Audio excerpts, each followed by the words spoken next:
Soham, what are you looking here?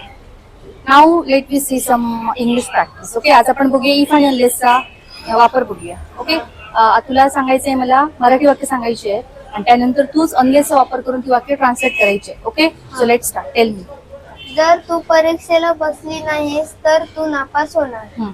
If you don't sit for the exam you will fail.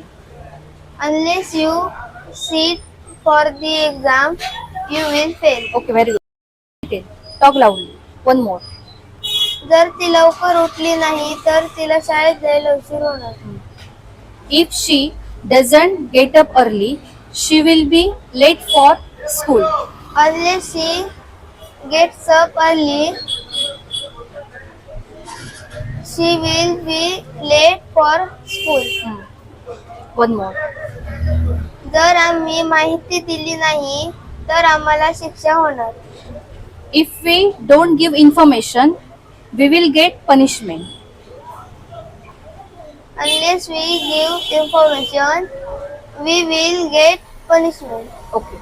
So आता एक वाक्य तुमच्यासाठी. जर तू पार्टीला आला नाहीस तर तुला केक मिळणार नाही. याचं उत्तर तुम्ही नक्कीच कॉमेंट करून सांगा.